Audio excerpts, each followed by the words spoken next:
नाशिकमधल्या झाडांच्या मुद्द्यावरून अभिनेते सयाजी शिंदे यांनी राज ठाकरे यांची भेट घेतली। त्यानंतर मंत्री गिरीश महाजन तपोवनातल्या वृक्षांवरून जी विधानं करतात त्यावरही सयाजी शिंदे यांनी टीका केली आहे। पाहूया। तपोवन आमच्या रामाचं, नाही कुणाच्या बापाचं, अरे वाचवा, अरे जगवा। नाशिककरांच्या तीव्र विरोधानंतर मंत्री गिरीश महाजन आता झाडांवरून झुडपं आणि रोपटे असा शब्दप्रयोग करतायत। मात्र दुसरीकडे पर्यावरणप्रेमी झाडं तोडण्याची गरजच काय या प्रश्नावर ठाम आहेत।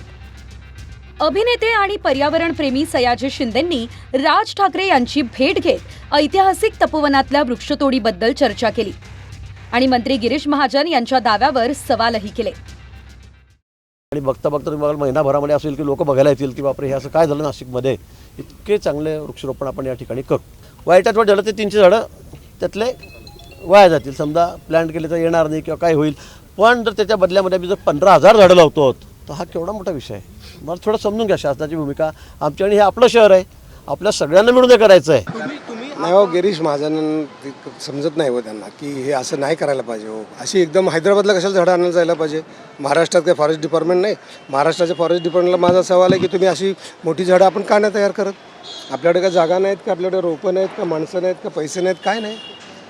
हैदराबादला जाऊन आणायची, खर्च करायचा आणि त्याचा इथं काही फायदा नाही आहे। मंत्री गिरीश महाजन आम्ही एकही झाड तोडणार नसल्याचं सांगतायत। म्हणजे आम्ही मुळासकट 10 वर्षांखालची झाडं काढून इतरत्र लावू असा त्यांचा दावा आहे। पर्यावरणाच्या भाषेत याला वृक्षतोडच म्हटलं जातं आणि अशा प्रकारे रिप्लांट झाडांचं जगण्याचं प्रमाण फार कमी आहे। मी आत्ताच गिरीश महाजन साहेबांशी पण बोललेलो आहे आणि त्यांची सुद्धा भूमिका माझ्या माहितीनुसार हीच आहे की आता तपोवनातल्या ज्या वर्षानुवर्ष हजारो शेकडो वर्षापूर्वीची जी झाडं असतील ते शेकडो वर्षापूर्वीच्या झाडांचं जतन आपण केलं पाहिजे। त्यामुळे केवळ फक्त 10 वर्षाच्या आतली जी झुडपं आहेत ती झुडपं काढून साधू संतांना सुद्धा एक वनामध्ये राहण्याचं फील त्या ठिकाणी आलं पाहिजे, त्या दृष्टिकोनातून त्यांची पावलं उचलली जात आहेत।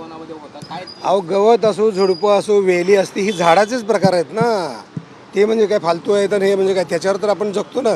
झुडपं, वेली, गवत, आपण अन्न पाणी खातो ते गवतच आहे ना एक प्रकारचं। सगळं गहू, बाजरी, ज्वारी, ऊस हे सगळं गवत आहे ना। मका बिका हे गवताचेच प्रकार आहेत ना। वेलीवरचं काय नाही खात आपण? वेली लगेच ते आपण काढायचं आणि त्याच्यावरती किती प्राणी पशु जगत असतात ना। मंत्री महाजन कितीही नवी वृक्ष लावण्याचा दावा करत असले तरी ते खरोखर जगतात का याचंही उत्तर महाराष्ट्राला माहिती आहे। बीडचं हे उदाहरण पहा। गेल्या 7 ऑगस्टलाच उपमुख्यमंत्री अजित पवार यांच्या हस्ते सरकारनं एकाच दिवशी 30 लाख झाडं लावली। एक अनोखा रेकॉर्ड असल्याचा मोठा इव्हेंट सरकारकडून करण्यात आला। पिंपळ, वड, चिंच असे असंख्य झाड लावले। आता तिथे प्रत्यक्षात फक्त झाडांच्या काड्या उरल्यात। त्याच ठिकाणी पर्यावरण प्रेमींनी आंदोलन करत सरकारच्या वृक्ष लागवडीवर सवालही उपस्थित केलेत। अजितदादांनी लावलेल्या वृक्षांच्या झाल्या काड्या। दुसरा विरोधाभास म्हणजे तपोवनातल्या झाडांच्या मोबदल्यात सरकार हैदराबादवरून 15,000 झाडं आणतंय। त्यावरही सयाजी शिंदेंनी सवाल उपस्थित केलाय। धक्कादायक म्हणजे आम्ही 15 फुटांची 15,000 झाडं हैदराबादवरून आणत असल्याचा दावा मंत्री महाजन करताय। ही झाडं तपोवनातल्या झाडांच्या मोबदल्यात नाशिकमध्ये लावली जाणार आहे आणि 15 फुटांच्या झाडांसाठी नाशिकमध्ये 2 ते 3 फुटांचे खड्डे खोदण्यात आले होते। हा सारा प्रकार नाशिककरांनी समोर आणल्यानंतर पुन्हा खड्डे खोदू असं सरकार सांगतंय। 15 फुटी झाडं जगण्यासाठी फार मोठे कष्ट घ्यावे लागतात। ती जमीन खोदावी लागते, त्याला खत पाणी तयार करावं लागतं, 6 महिने पडून ठेवावं लागते, वर्षभर ती योग्य तयार झाल्यानंतर ते झाड लावलं पाहिजे, मग वाढलं पाहिजे। हे असं लगेच आणलं, तिकडं खोदला, खड्डा लावला, लगेच ती 2 फुटावर 4 फुटावर खड्डे काढले झाली लगेच, म्हणजे असं नाही होत ना। तर हे समजायला पाहिजे। मंत्री लेवलच्या माणसाला जर समजत नसेल, काढा खड्डे, आयुक्त लेवलला काढा खड्डे, लावा झाडं, एवढं महाराष्ट्राला नका फसवतो। आता मी खड्डे बघितले, तुम्ही टिकाटी 4-4 फुटावर खरं आहे, असे लागू शकत नाही झाड, कारण ते वडाचं झाड आहे, त्याचा बुंदाच 4 लोक हातात धरतील तेवढा होणार पुढे 5-7-8 वर्षांनी। कारण झाडे मोठी आहेत, मोठी झाडं आहेत, ती 15 फूट 20 फुटाची सगळी झाडं आहेत, उंच झाडं आहेत, त्याच्यामुळे सगळेच झाडं आहेत त्याच्यामध्ये। आणि म्हणून ते चुकीचं झालेलं आहे। तुम्ही जे म्हटलं दाखवलं ते खरं आहे। काही लोकांनी टीका केली की 4-4 फुटावर झाडं कसे काय होतील, त्यामुळे इथे वडली, पण असं होणारच नाही। खड्डे प्रशासनाच्या वतीनं सध्या करण्यात येत आहेत। गिरीश महाजन यांनी म्हटल्याप्रमाणे 15,000 झाडांचं वृक्षारोपण जे आहे ते या ठिकाणी केलं जाणार आहे। मात्र प्रत्यक्षात या खड्ड्यांकडे जर आपण बघितलं तर आपल्याला लक्षात येईल की अशा पद्धतीच्या खड्ड्यांमध्ये जर झाडं लावले तर ते झाडं टिकूच शकणार नाहीत. कारण या पद्धतीने जर झाडं लावली तर ते काही उपयोग होणार नाही आहे. परत हा रस्तासुद्धा मोठा होणार. म्हणजे ज्या पद्धतीने झाडं एकमेकाच्या शेजारी लावतात तो एक वेगळा विषय.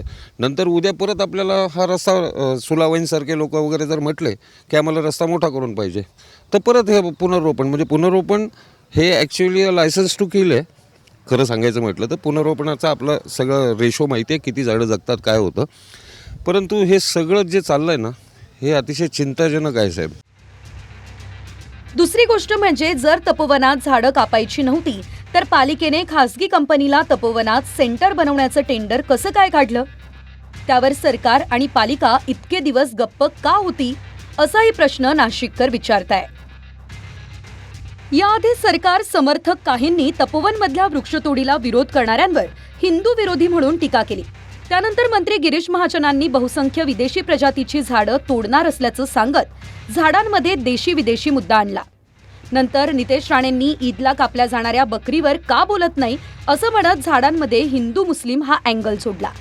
त्यानंतर आता मंत्री झाडं रोपटे झुडपं असं सांगून 10 वर्षांखालची झाडं काढू असा शब्दप्रयोग करताय. 15 ते 20 फुटाची मोठी झाडं आता आम्ही हैदराबादमधून आंध्रमधून त्या ठिकाणी आणायला सुरुवात झालेली आहे.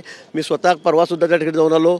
खड्डे खोदण्याचं काम आता आज उद्यामध्ये पुन्हा नव्याने सुरू करतो आहोत आणि त्याला ड्रीप बसवतो आहोत. 15,000मधलं 1% झाडाची मर होणार नाही. 2 वर्षामध्ये तिथे अशी वनराई होईल की सगळे नाशिककर फिरायला बघायला त्या ठिकाणीच जातील. एक पर्यावरणाचं स्थळ बनेल आणि 15,000 झाडं मोठी. समजा 2-300 झाडं खराब झाली, खालून काढली आम्ही, ती उगली नाही, समजा ती मेलीत, पण त्याच्या बदल्यामध्ये मी 15,000 झाडं लावतोय. झाडं तोडून काय फायदा नाही. छोटी झाडं मोठी झाडं 10 वर्षाची 100 वर्षाचा असा काय मुद्दा नसतो. झाड असतं, त्याचं एक वय असतं आणि झाडं तोडून पर्यायी झाडं लावणं हे काय बरोबर नाही. चंदन पुजाधिकारी, TV9 मराठी, नाशिक.